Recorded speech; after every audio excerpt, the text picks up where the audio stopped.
Good evening. Thank you for coming out tonight.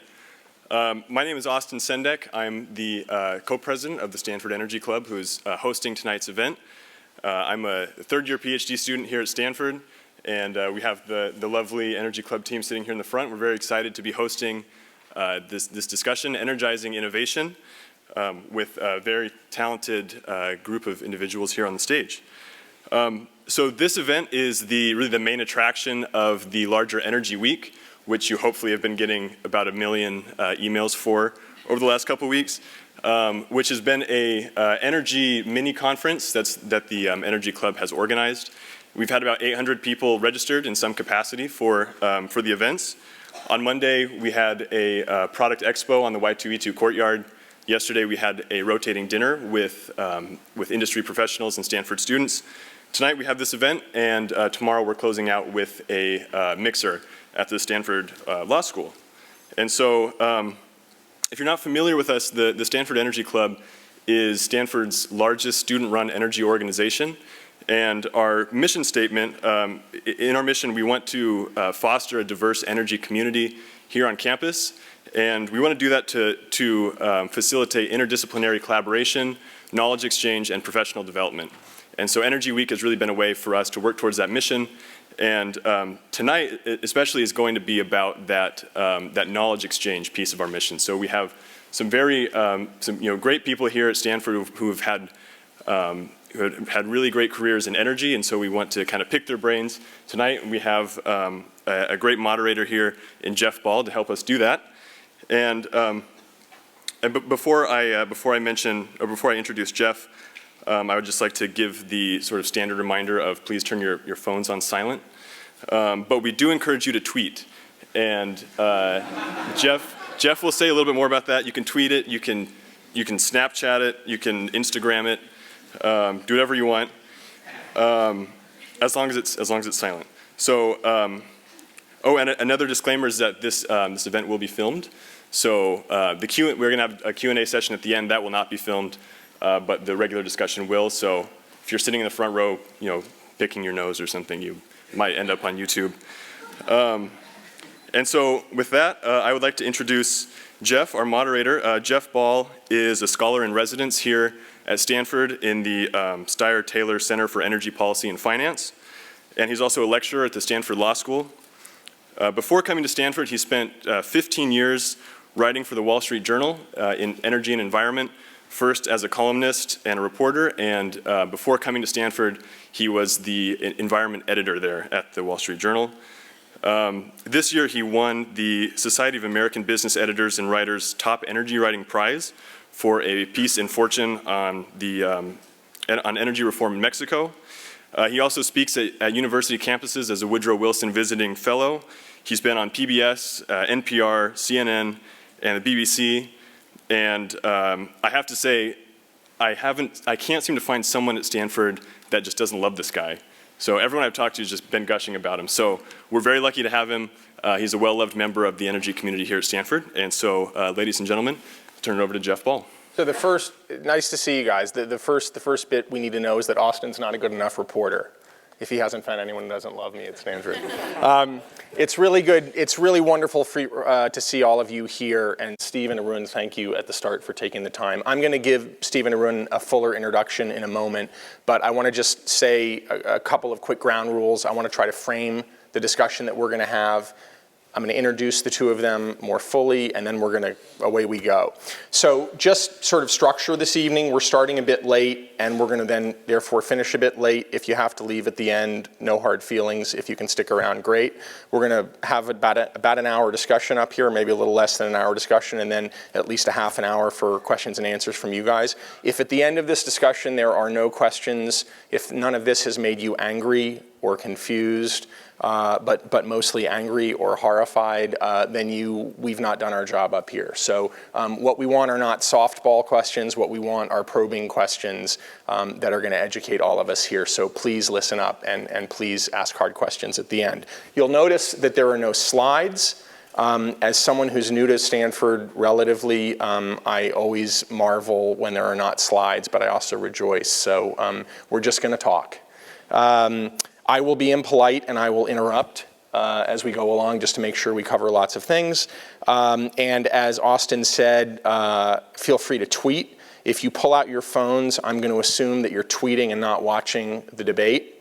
But you can tweet at Energize Innovation, hashtag Energize Innovation. Everyone got it? Good. Okay. So just indulge me for a couple of minutes, and I want to kind of try to frame what we're going to talk about, and then we'll go. So we're going to talk tonight about energy innovation. We're not going to talk about the whole panoply of energy because we've got to focus it somehow. So we're going to talk about the structure of energy innovation, what's right, what's wrong, and how to improve it. So where are we with energy innovation? There are a lot of indications that we're doing really well with energy innovation. So oil and natural gas and coal all are cheaper than they've been in years. Oil closed today at, anyone know what? 45? 45, 46 a barrel, very, very low. Natural gas closed low, coal as well is trading low. In addition to fossil fuels, renewable energy prices, as many of you know, are falling faster than most people anticipated. There are some places in the world in which wind power is now competitive with conventional priced electricity. There are a few places where solar is, and we'll talk about the details of how one computes those numbers perhaps as we go. All of those things obviously are a result of technological innovation in drilling, in fracking, in mining, in internal combustion, in material science and electrical engineering. These things didn't just happen. And the result of that innovation is that we in the world are in an era of energy abundance. So we've solved the energy crisis, we can all go home. Right, we can't all go home. The massive energy question that the world faces is how to square two things. On the one hand, soaring energy consumption, not mostly in the United States and Europe, but mostly in the developing world. And the other is how to square that soaring energy consumption with the need, scientists say, to dramatically reduce carbon emissions to avoid dangerous consequences of climate change. So the question is, can the world, for essentially the first time in 250 years, decarbonize the energy system? There are some good signs. I'll just cite one. Last year, global GDP grew at about 3% and global emissions were flat. Emissions in the United States last year actually declined a bit. But it's pretty clear that the world is nowhere on track to reduce emissions enough to avoid average temperatures from surpassing 2 degrees above pre-industrial levels, which is what most scientists say the world ought to do to avoid dangerous consequences of climate change. The world is going to be looking at Paris in a couple of months, and I think it's fair to say, and we'll get into this, but I think it's fair to say that the promises that countries have made are not enough to chin that 2 degrees bar, not by a long shot. And so here I'm going to end this, but the challenge for energy innovators is not just to invent cool new technologies and scale them up in places like Palo Alto. The world does not really care how many solar panels are on the roof of the Graduate School of Business at Stanford. And it also doesn't really care how many Teslas are driving around El Camino in Palo Alto. What matters to the world is, can energy technologies that are radically cleaner be scaled up in places like China and India and Latin America and Africa, where effectively all the growth in energy demand is going to take place over the next few decades. That's the challenge. That's what we're going to talk about tonight. So without further ado, let me introduce first Steve. Steve Chu, many of you know by reputation if you don't know him in person. Steve was born in 1948 in St. Louis. Steve's parents were academics. They had emigrated to the United States from China. Interestingly to me, from Jiangsu province, which is interesting today because Jiangsu is the world center of solar panel production, among other things, just west of Shanghai. Wikipedia quotes Steve as saying that his 2 brothers and 4 cousins earn collectively, and you'll correct me if I'm wrong, 3 MDs, 4 PhDs, and 1 JD. Yes? Something like that. Something like that. Steve got his bachelor's from the University of Rochester, got his PhD from Berkeley. He joined, after getting his PhD, joined Bell Labs, and we'll talk about that, and worked on using lasers to cool atoms, work that ultimately won him the Nobel Prize. In the interim, he became a professor of physics at Stanford. Again, in 1997, he won the Nobel. A few years later, he was named director of the Lawrence Berkeley National Laboratory and a professor at Berkeley. And then in 2009, he began his service as Secretary of Energy of the United States, where he served for 4 years. He was the first Secretary of Energy to be a Nobel laureate, or first Nobel laureate to be a Secretary of Energy. And he has honorary degrees from, among other places, Harvard, Yale, Williams, and Washington University, where his father taught. Is that all correct? So far. Excellent. So Steve also has a gift for straight talk that is unusual, I think, among people who are political figures or were. And I have to quote a tweet that Steve tweeted when he was Secretary of Energy. So Steve's Twitter feed has 4 tweets on it from October 29th, 2010. Although Steve is tweeted about quite a lot. So here's the tweet. "Oh shit, a bird just flew into my window, LOL. Good thing I'm not the Secretary of Keeping Birds Alive." So I just have to tell you that I mentioned that to a student, and the student said, Steve Chus should get a second Nobel just for that tweet. Or ignoble. Ignoble, exactly. All right, so now we're going to move on to Arun. Arun Majumdar was born in 1963 in Calcutta. Arun got his bachelor's from the Indian Institute of Technology. He got his PhD from Berkeley. He taught at Arizona State and then UC Santa Barbara before moving on to Berkeley. He was a professor at Berkeley before he was a professor at Berkeley and then worked also at LBNL, the Lawrence Berkeley National Lab. When in 2009, a certain Steve Chu plucked him to come to Washington to be the first director of the Advanced Research Projects Agency Energy, known as ARPA-E. We'll talk more about that. Later in 2012, the end of 2012, Arun left Washington, went to Google, just down the road, where he became vice president for energy and advised the company on all aspects of its energy strategy. He then came to Stanford, where obviously he is now. He's the J. Precourt Provostial Chair Professor at Stanford and is co-head of the Precourt Institute for Energy with Sally Benson.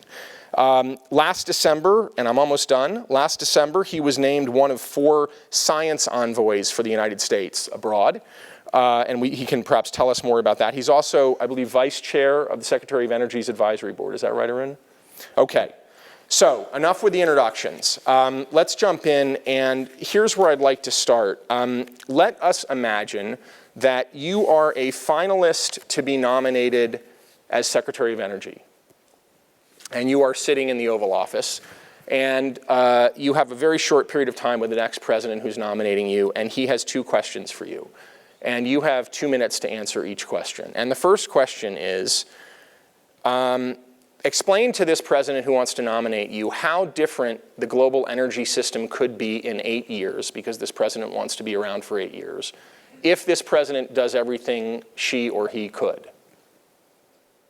Who wants to start? I can tell you how it really happened. What did you say?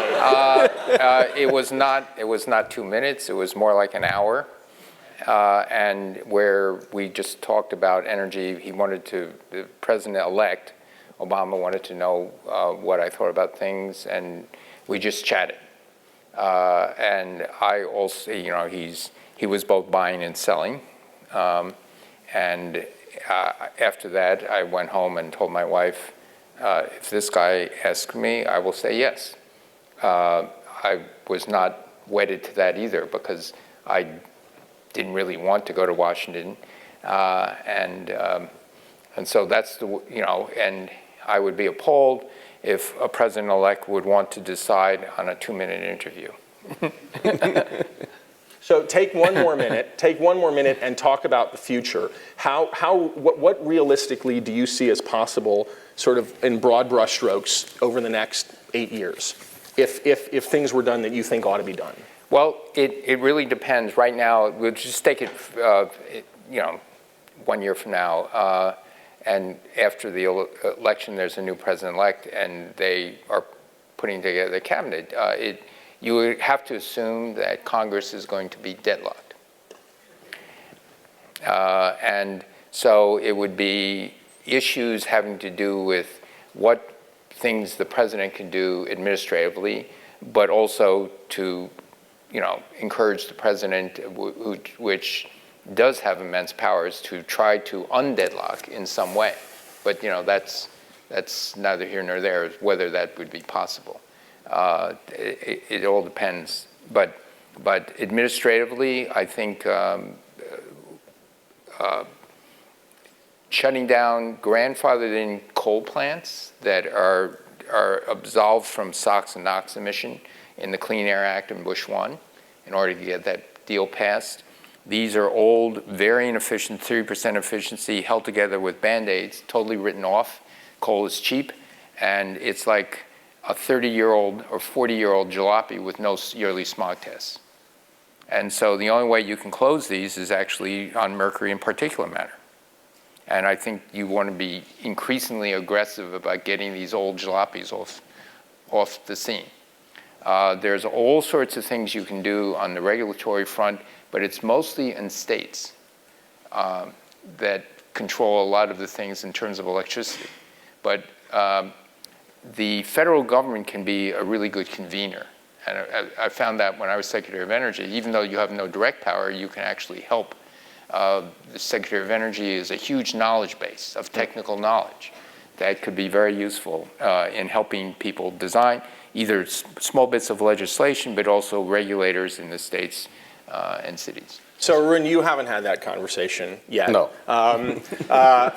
So you're in the Oval Office, and what you're doing is sketching the vision for the president, not a pie-in-the-sky vision, but what you regard as a realistic vision. Mr. President or Ms. President, if you conduct yourself well over the next 4 and then hopefully 8 years, this is how you and we could change the global energy system.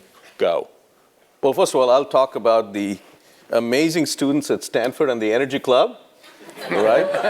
A real politician. Yeah, you're not running, you're running for nomination, yeah. Look, I mean, so I think there are a lot of things to talk about. I mean, you have to realize that we are in a fundamentally different times now that, 8, 10, 15 years ago. The Pope is talking about decarbonizing. That never happened before. And he's a chemist. And so the question is, I mean, there are some things we got to do in the United States. And frankly, we got to do some things worldwide. So in 8 years, what can you do? We certainly want to make sure that the R&D, the research part, is not only supported, it's amplified. So if I'm at a university like Stanford or MIT or Berkeley, and I'm a student, I can tell you, this is not just in Stanford, it's across the country. There's energy clubs all across. The kids, the students today want to get into this area because they think that's the way to really make impact, meaningful impact around the world.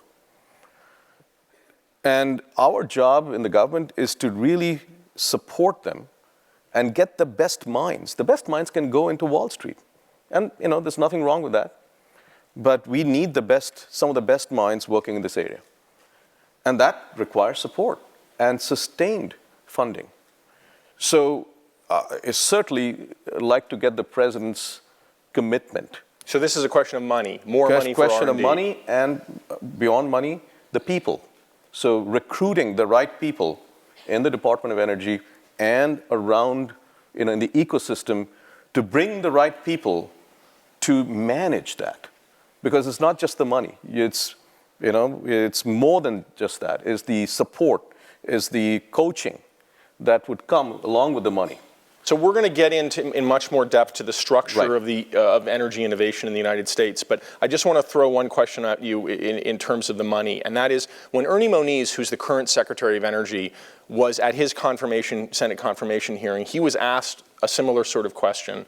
And his response was that the U.S. is underinvesting by a factor of 3 Absolutely. In R&D. Both of you buy that?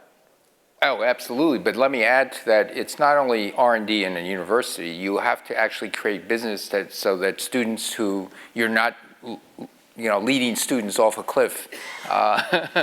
You need jobs afterwards and meaningful jobs, and the market is mostly going to be in the private sector.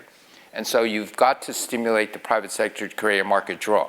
Right. And so that's the other part of this. Through policy, among other through things. policy. Through policy. So you interrupted me. So let me finish.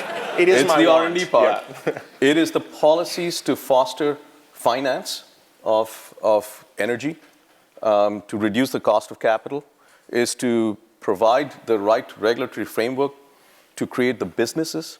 The business need a predictable signal.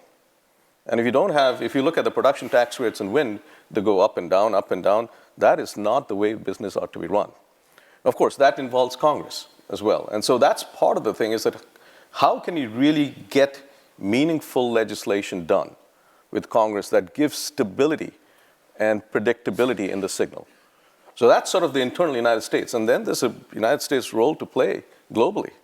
I mean, we are the technology innovation capital, recognized capital of the world. And here it's happening out here as well, not just, so how do we leverage that to create, frankly, this is not just a challenge, it's an opportunity, business opportunity. So how do we create global business opportunities here in the United States so that we can actually enable Okay, the rest so of the world? those are the questions, absolutely the questions. Let's dig in. But before we sort of get into the details of innovation in Washington, I want to ask another broad question. And that is, in looking at some of the things that both of you have said in the past, it struck me that you're both enamored of a particular quote from Sheikh Yamani. Sheikh Yamani was the Saudi oil minister in the 1970s, and he said the following: "The Stone Age did not end for lack of stone, and the oil age will end long before the world runs out of oil." So this suggests that energy shifts happen because of pulls, not because there's a resource constraint, but because something better comes along. And I want to just challenge that and invite you to talk about this in current history. So here's the challenge. It seems to me that over, say, the past half century, the energy shifts in the world have been because of pushes. That is, France shifted to nuclear because there was an energy embargo, because there was an oil embargo. There was pollution that was so horrendous in Los Angeles in the 1970s that there was the push to shift to clean up. And where I'm going with this is that it seems to me China is shifting the way it's shifting because of horrific air pollution and because of a concern about not having enough energy. And so my question is this: if climate is a factor, a driver, is climate really strongly perceived enough as a problem? I'm not asking what you hope is the case. I'm asking what you think is the case. Is climate change perceived as a bad enough problem that it will push or pull the world to do something significant, or only insofar as people think it helps with other things? Want to start? Well, I think, climate is part of the story. I think I would say, and this is the way we argued in ARPA-E and DOE, is that if you look at decarbonized energy, can you make it cheaper and better, right? So that's sort of more of a replacement angle. Can you make solar energy cheaper and better? So on the assumption that fossil fuels are going to be with us for a long, we're not going to have peak oil. There's plenty of fossil fuel, and the technology for extraction of fossil fuel gets better and better and gets cheaper. So you got to beat that learning curve. So Steve and I, we brainstormed a little while, came up with this program called Sunshot. And Sunshot was not to go to the sun and return safely in a decade, but to reduce the cost of unsubsidized cost of electricity of solar to 5 cents a kilowatt hour, so it'll competitive with natural gas electricity. And that needs technology, that needs other, balance of system. We won't go into the details of that. But that's the kind of thing that we need to just make it cheaper and better. That's the first step. That's more of a replacement. But then there's a question is, could you get better service? So energy at the end of the day is, we somehow, energy geeks talk about kilowatt hours. But my mother does not understand kilowatt hours. She understands that a washing machine is run and it's a service. So if you go back in history and ask the question, were there better services that were created out of energy? Well, look at, you show pictures of New York in the early 1900s with, horse carriages and all kinds of horse poop lying around. And here you find gasoline coming out of, discovery of oil, and gasoline coming out of it and giving a better service because you can go cleaner and faster with automobile. And the T model completely transformed the whole thing. So it's a question, one is, can you get it better and cheaper to sort of compete with it?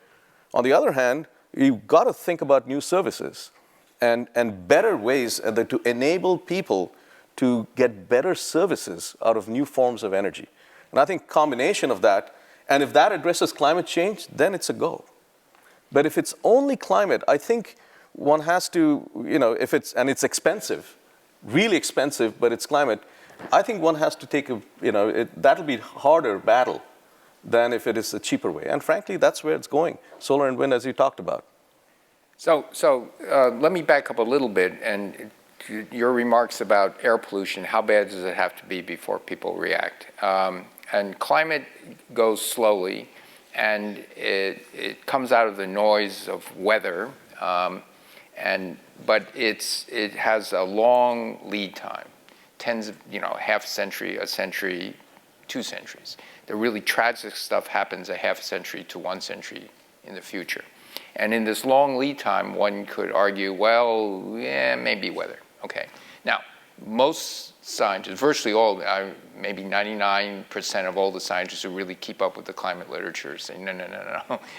It is really a serious risk problem. But the question is, how much are people willing to pay for it to fix? So let's talk about China. For the first time ever in the last couple of years, the Chinese people are saying, all of a sudden, we want cleaner air. We're willing to pay a little bit more for electricity. 5 years ago, I don't think that was the dialogue in China. They just wanted cheaper energy, period. And so it's gotten really bad, and they're beginning to notice it's horrendous. Okay, climate doesn't have that, sadly, that long, a short a lead time. In other words, the motive is not the melting glaciers. The motive is that you can chew the air in Beijing. Right now, the driving factor in Beijing is what I would call local air pollution. Right. Not the long-term, bigger problem. And so the issue is whether people are going to realize that, yes, you're going to have to pay more for it in the price of carbon in some form, or not. And what will the price be? I personally think that at $50, $60, $70 a ton, innovation will go crazy. And you think that's realistic? I mean, $50, $60 a ton price on carbon, you think that's politically possible? Forget politically possible. You think it's likely to happen? ExxonMobil has a ghost price on carbon by 2030. Their internal price is $60 a ton. Shell Corporation, Royal Dutch Shell, has an internal real tax on their lines of business currently at $40 a ton. Every major oil company has an internal price, a ghost price or a real price. Okay, more and more companies are beginning to realize that you have to prepare for the future. Now, some of those companies will actually resist having a price, but they're also preparing. The major oil companies in Europe, I think 6 of them, Statoil, Total, BP, et cetera, came out unified and told we want a price on carbon. And everybody knows a $10, $20 price is not meaningful because Europe had roughly that price and no one changed anything. And so it's becoming more realistic that as more and more companies step forward and say this is really necessary. Sadly, it seems that the political leaders are wanting to know whether the polls are going to make that acceptable. But more and more businesses are saying, yes, we need this. So that's really a good sign, especially when the major oil companies in Europe have already said, we want a price, unified. We want a price on carbon. We want certainty. It could rise over two decades, but then all of a sudden you have business certainty, which means there's a market draw for new businesses, new innovation, which means there are jobs for all of you who really feel that you want to contribute to this. And it's things like those long-term signals that is absolutely necessary. So let's go back to Washington for a second. What happened when Dr. Chu went to Washington?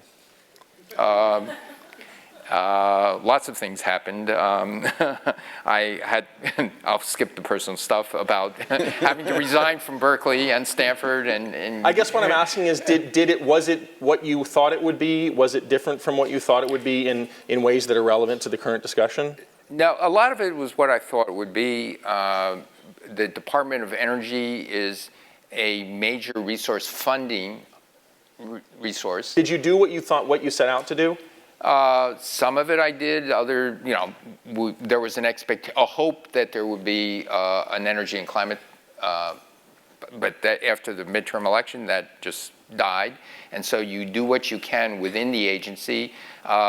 Certainly, setting up ARPA-E was in the plan, and so things like Sunshot, all those things, bringing in really good people to work in the government that normally would not work in government, and so that happened, and that was very good. There was I think, a great team that was brought in. Some of them are still there, some of them left. What's the one thing you didn't do that you really wish you had been able to do?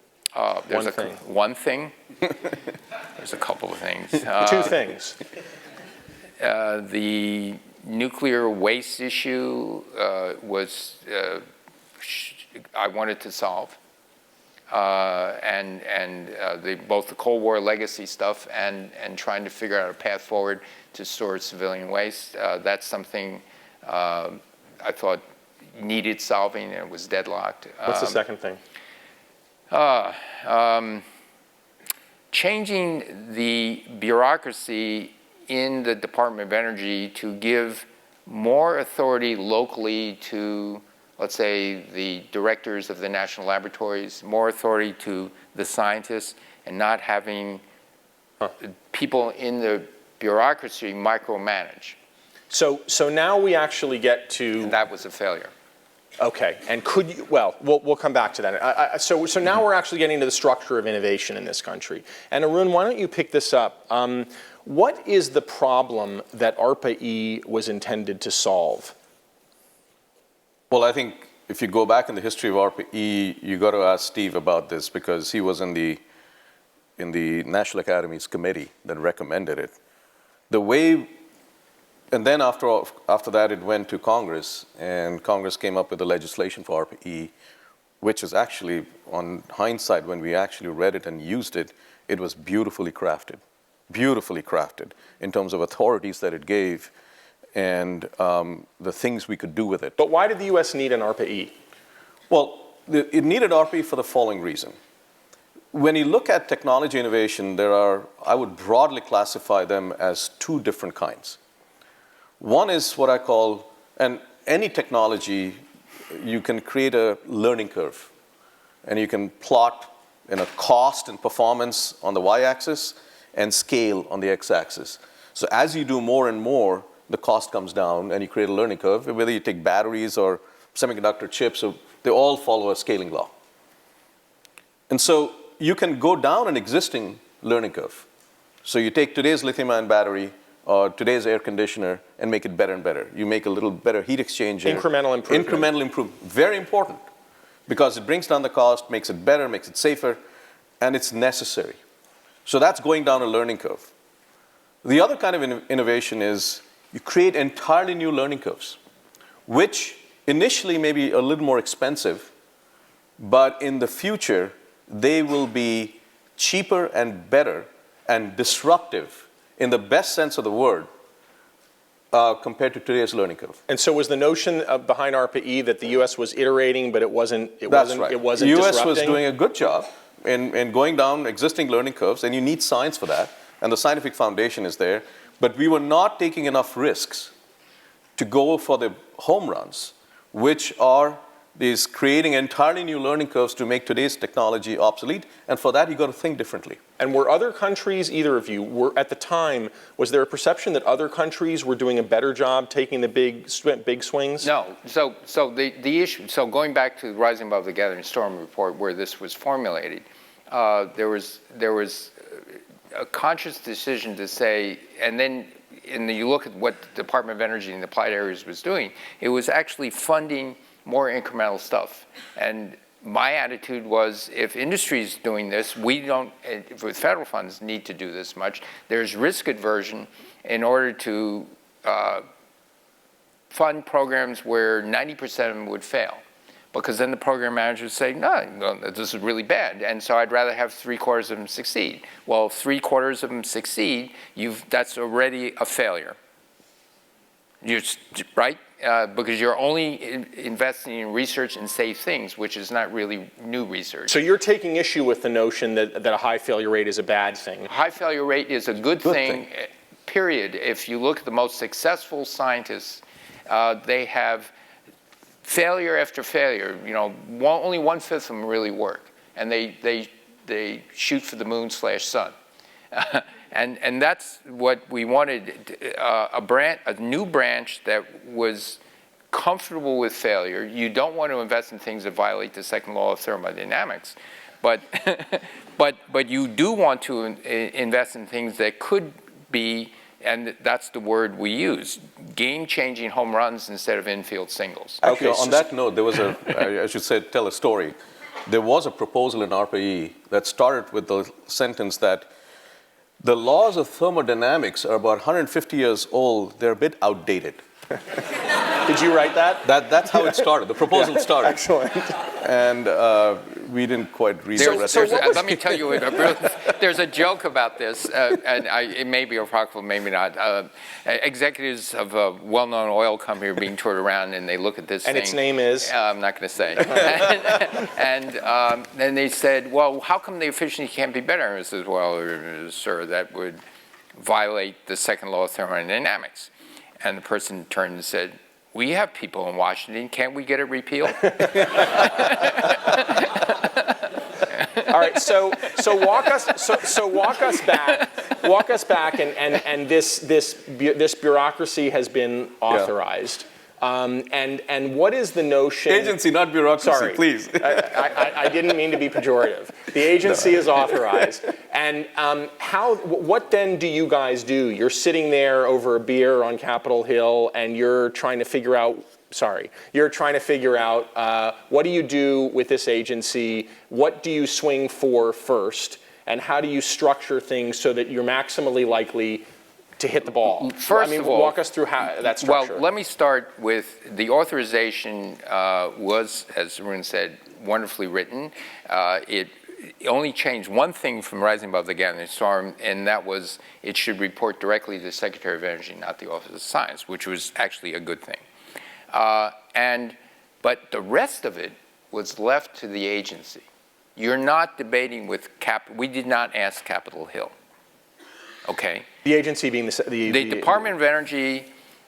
Arun comes in. You're sitting down. Okay, where do you want to go? And we talk about it internally. We're not going to give a plan to Capitol Hill to say, will you approve this plan? I mean, this is one of the wonderful things about being the head of an agency as opposed to being an advisor. When you go to Washington as an advisor, whether it's the president's advisor or anything else, you're an advisor. When you go to Washington as a cabinet member, you're a head of an agency. And you have lots of executive authority if you're willing to use it and take it. And so that's one of the things that I knew, and yes, of course you were willing to use it and take it. So in planning for ARPA-E, it's between Arun, me, Dave Danielson, a bunch of other people. We sat down and... Right. And so, when we started, I came a little bit later because I had to be nominated and gone through the whole Senate confirmation. But by that time, Steve had already recruited a few people who were just absolute gems.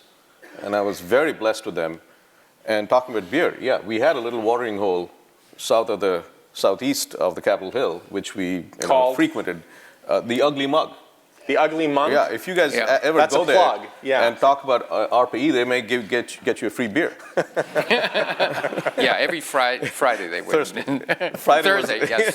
Friday was. It sounds a lot like Stanford, I gotta say. Yeah, right. But anyway, but that's one of the beautiful things. I mean, it's an agency. You're allowed, and we were creating out of whole cloth. We didn't have any of the hang-ups of other branches within the Department of Energy. And was there a model, this sort of thing existed elsewhere in the U.S. government or in another country? DARPA, of course. So the authorities that ARPA-E had, for example, for hiring without civil service, civil service authority, civil service laws, which means I can go and hire her directly without advertising the position. This is huge. because otherwise you'll have to advertise the position. It takes 6 months or so to go through the whole process, and we didn't have time. And so the authorization to hire people the director wishes to hire is a huge deal. So we're going to have to skip over a couple things just in the interest of time, but how handicap it now. What did it do right, and what either did it do wrong or fail to achieve that you had hoped it would achieve? I think in ARPA-E, we were fortunate that there were people who were already there when I was there, and then we hired the right people.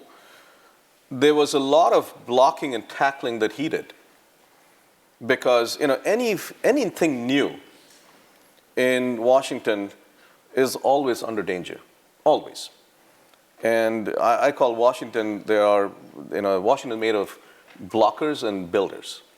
Blockers and builders? And people always want to block you. And to block them, you need a 350-pound linebacker to block them. And so so there was a lot of effort, and we had some near-death experiences in ARPA-E. And we came out of it, and we had to build partnerships and trust with people. So I think that took a lot of bandwidth. And the rest of it was, people asked me, what was the most difficult job? Was it Congress? We said, no. That's easy. The most difficult job is to recruit the best, most talented people. So how is the energy system different now than it would be were it not for ARPA-E? Well, we have an agency that has a reputation now for really excellent people, program I'm not managers. asking in the sense of governmental structure. I'm asking in the sense of how is, outside of Washington, what is different about the reality of the energy system in 2015 than it might be had ARPA-E never existed, either of you guys? Oh, I think we're investing in much higher risk stuff that some of it, most of it, again, is not going to work, but there are some things that, seem to be working. I don't think a lot of those things would have been invested in. Give us an example. So I'll give you an example. I just learned about it a few days ago, that ARPA-E invested in a battery technology called, based on vanadium, redox battery, flow battery, which was in a research lab in a collaboration between United Technology Research Center and a few universities, and it was an idea. They not only showed the proof of concept of a new kind of vanadium battery, they actually demonstrated that. And we just heard that that got spun out into a joint venture, not only with United Technology, but a whole bunch of investors, that they're now putting money into commercializing the technology, okay, which hopefully will reduce the cost of grid-level storage, hopefully down to $100 a kilowatt hour. So that's a big deal, because now with public dollars to take down the initial risk when it was just an idea, all the way to private capital coming in and scaling it, I mean, that's the way it should be working. And that's some of the science that we're seeing now. So just an example, I don't know what the numbers are in the last year or two, but the first tranche, the leveraging of the federal dollars in ARPA-E to get either private financing or further a more conservative thing was about 100 to 1. that is for every dollar that ARPA-E spent, you got a leverage of private capital or some other non-risk adverse funding part agency would pick up. And so that's a good ratio. And what's your biggest regret about ARPA-E? What was the one thing that you wish had happened that didn't happen? And I'm not talking just again about governmental structure. I'm asking about what could it have done? What was a technology that it could have done that it didn't do for whatever reason? Well, so what did ARPA-E not do? ARPA-E had done a good job, I think, in funding proof of concept. What it did not do enough, because it just did not have the dollars. And it's a $300 million agency. You know, proof of concept is fine. I mean, I can go into a lab out here, see a new battery or new device with wires in it. That's all great, but that's not enough. Because if you want private sector to invest in it, you got to show it into a proof of system. So I don't think ARPA-E did enough of the proof of system side, which needs a little more dollars. So that the private sector can then look at that and say, oh, I can see products, I can see value coming, commercial value coming out of it, and then scale it. So there was a little bit of a valley of death out there. So there are two valleys of death. The first valley of death, it comes out of a research lab in a university or maybe an idea in a startup company. You need $5 or $10 million to get this proof of concept. The next one is you work towards significant deployment, and now you're talking hundreds of millions of dollars. And that is real private sector money, which then goes back to market draw rather than federal dollars, because you don't want federal dollars putting, $500 million here and $500 million there. So that's not a failure necessarily of ARPA-E. That's a broader failure of the financial system in the United States and perhaps of policies to create market draw. To bridge that second valley of death. Right. Okay. I mean, ARPA-E doesn't need to have a failure, by the way. It could be successful. It's always more interesting. Okay, so let's just shift for a second, and I want to talk, Steve, you talked a minute ago about the notion of encouraging failure, that just as in science, you want a lot of failure because that's where you get a few successes. So I'm going to mention a word, Solyndra. And here's why I mention the word, because there is a view in Washington that that was a colossal failure and that was evidence that there was wrong-headedness run amok. So the first question, I have two questions. One is, why did Solyndra fail? And the second is, what should we take or not take from Solyndra's failure about the broader effort? But please do answer the first one first. Sure. Okay, Solyndra was a colossal failure. It was over $500 million. It was picked by career people in the first Bush administration, and it was first in line. In the first year when it was picked, it was listed at Wall Street's 40 companies to watch. Okay, and so so at the initial things, it looked very innovative. There were some issues with Solyndra itself, but there was also caught up in the tsunami of huge investment in solar cell production, notably in China. And so there was all of a sudden, so that tsunami made lots of solar companies fail, production companies. The same tsunami actually made solar costs go really rock bottom. It's been worked out. So that loan program was mostly, so there was a loan program that would give loans to innovative companies like Solyndra. Much of the loans were to things like putting up wind farms and solar farms, which are not as radically new technology. And the remarkable thing about the whole program net-net is, first, when you make a loan, there has to be, in the legislation, some insurance set aside. It's like an insurance which is parked at Treasury, which means you can't spend it on something else, like defense or bridges or whatever. The set aside was $10 billion. With a B. B. So net-net, we are not going to lose money. Net-net, including all the loans, it appears as though the government will make about $5 billion, including the $500 million from Solyndra. For example, Ford Motor Company, we loaned $6 billion. They will pay it back. The insurance for that $6 billion was $3 billion. Okay, so including all the loans of all the losses and including all the gains, and we're only allowed to charge 1.5%, 2%. We're going to make the federal government $5 billion. So we weren't doing better in VCs. We were doing better in Wall Street. Indeed, there's a critique of what you guys did, what the government did more broadly, which is that you weren't risky enough. That is that in fact there's an interesting Bloomberg statistic that said that of $16 billion in projects that the loan program funded, 80%, according to Bloomberg, were minimally risky. So I guess who knows what minimally risky means, but I wonder, is that a fair critique that for whatever reason you didn't swing hard enough? Let's talk about, so the OMB sets the insurance. The Office of Management and Budget. Yeah, determines, not the Department of Energy, how much the risk is. Solyndra was viewed as a 12% risk. And that's high or low? Well, it turned out to be, well, in a one-off, it's one statistic. It was 100% loss or 99% loss. Ford Motor Company was viewed as the highest risk legally allowed, which is 50% likely to fail by OMB. All right? So in hindsight, you can look and say, how could you think Ford Motor Company would fail? And Solyndra, which was viewed as a 12% risk, Tesla was viewed as a higher risk. They paid their loan back early. So in hindsight, you have perfect vision.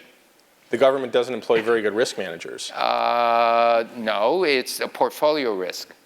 And so that's what it's about. You have to go in there thinking that you try your best to gauge what the risk is, but you can only gauge it on a portfolio average basis. I guess what I'm asking is the government, ARPA-E was founded to increase the risk-taking ability of the government. And I realize we're talking about two different programs, absolutely. But what I'm asking is the government... It's different stages. Very different stages. Different. One is research. Yes. And we're funding projects at Stanford, Berkeley, MIT on doing research in the lab that students and postdocs are involved in. And the loan program is deployment. It's a proof of concept idea, whereas loan program is very late stage. The technology is there, almost there. The technology risk is low, but it's first of a kind. But Solyndra, for example, had over $1 billion of private investment. So we added $500 million. And so there, but it had to do with deployment. Is there anything that you think ought to be changed about the risk-taking appetite of the federal government at any stage in the research and development spectrum?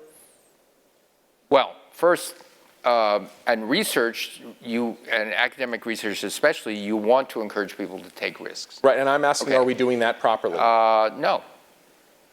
I don't think so. I think the National Science Foundation and the Office of the Science Department of Energy has also become risk adverse.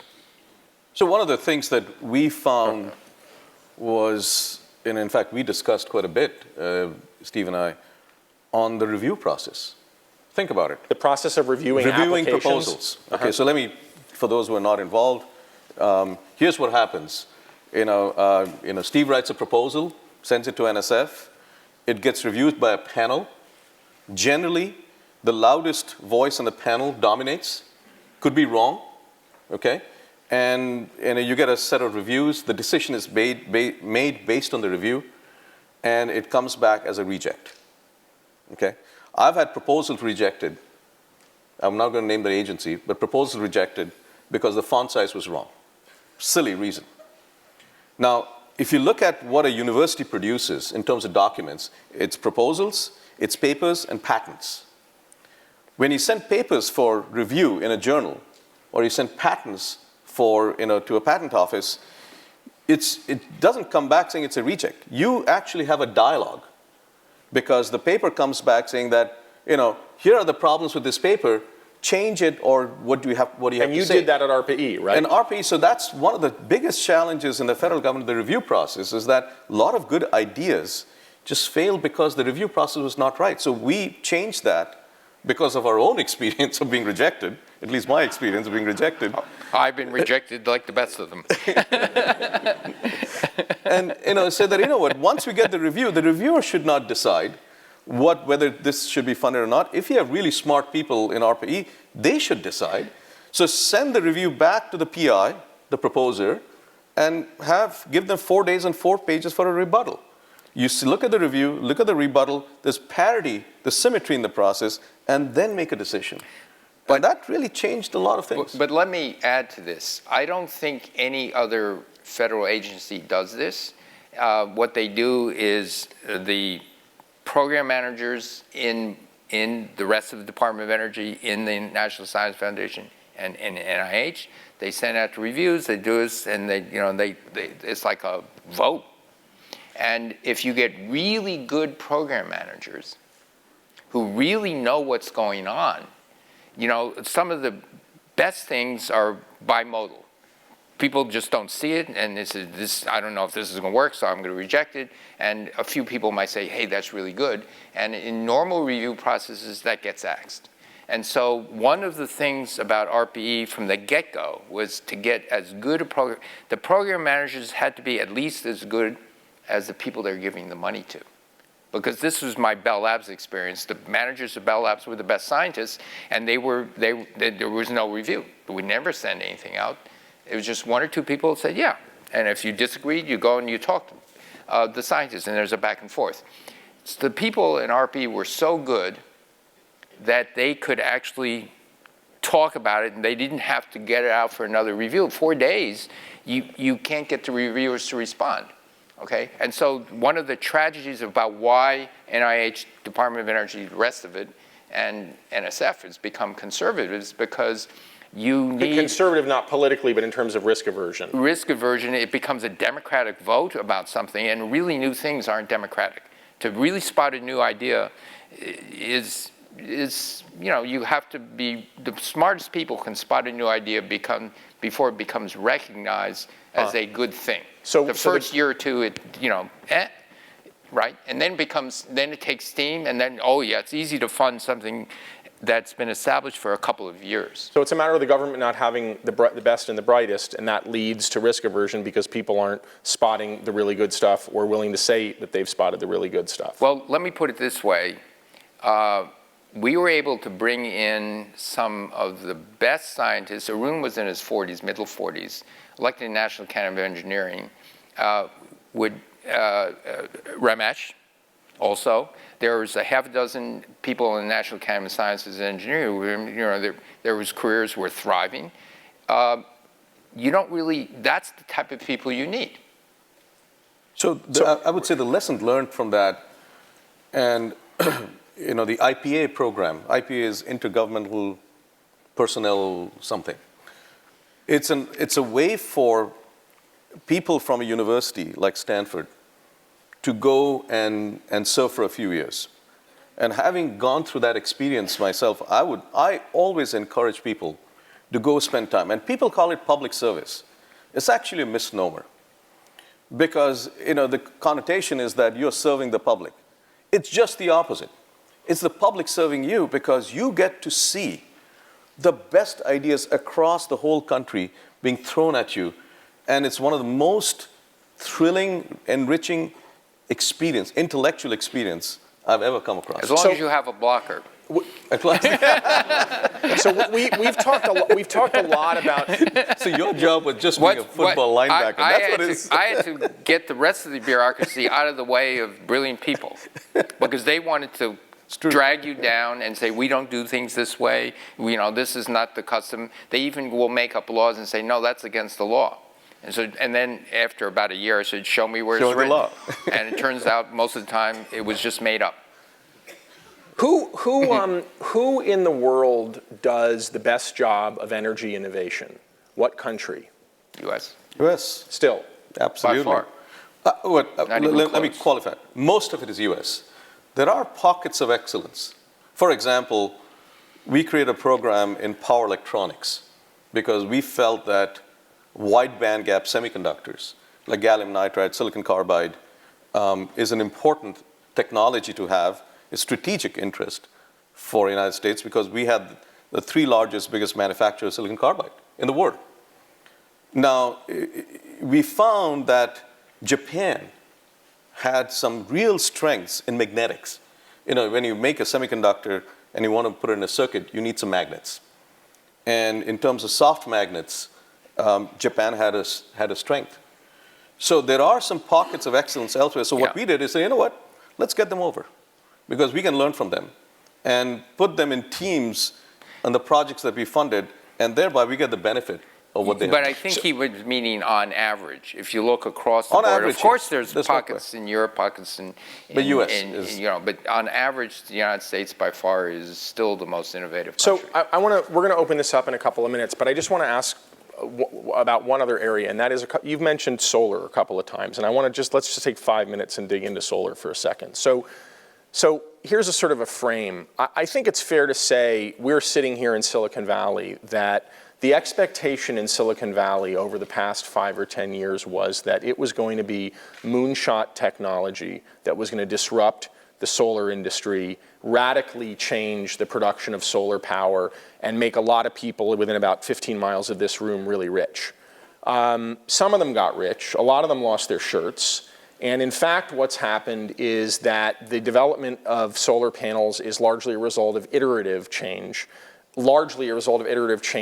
that has happened in China, having a lot to do with manufacturing scale. So the reason I mention this history is that back to Washington, there's a lot of consternation about whether that's a good thing or a bad thing for the United States and the world. And it seems to me the question is your goal cheap energy, or is your goal manufacturing jobs in the United States, or what's your goal? And I guess I'm going to stop yakking, but my question is, what does the solar experience tell us about innovation, how it plays out, and what ought to be the goals? Well, I don't think there's a radical, look at integrated circuits over, when they were first invented in, I don't know, in the 50s or early 60s till now. The first commercial integrated circuit had a few thousand components to, billions now. And so what happened with solar is that silicon kept getting better and better and better. There was, other newer new technologies that are different learning curve. But what is the goal? Well, one of the goals is inexpensive, clean energy, period. Because, the quote from Sheikh Yamani was slightly different. The oil age, will not end because of lack of oil, because you transition to a better solution, which includes also the pollution issues and the price on carbon. But fundamentally, you want, it's having cheap solar power is not a failure. So this is great. So this is a success story. Absolutely. Low-cost solar power is going to be a success story for the world. It's a wonderful, wonderful thing. So what, and manufacturing, as you were right, manufacturing, larger scale, it goes down. The Tesla Gigafactory is not a radically new chemistry. It's manufacturing to scale. So this is a factory in New York that Tesla's building, a quite large solar panel factory in New York. But no, the Tesla battery factory for the batteries for both the cars and for... There's a Solar City factory as well. That's right. But that's a slight improvements over time of the traditional lithium-ion chemistry, but massive scaling. And yet there are many, many people who are working on the next generation and the generation after that batteries, including a bunch of people at Stanford. And so that would be the disruptive thing, the new technology that you would want to have happen. But in the meantime, the price is plummeting. I mean, you got to accept the fact that in any of these supply chains, these are all global. And I think, in the case of solar, the manufacturing happened in China, brought down the cost. We're getting the benefits of this. So as an industry, solar has been wildly successful, and it will remain wildly successful for a while, at least what we are seeing now. Now, individual companies, how they position themselves and all, some business decisions they made, there'll be success and failures. But I think you got to look at it as a sector and as a global supply chain. It's been wildly successful. And the same thing with wind as well. Yeah.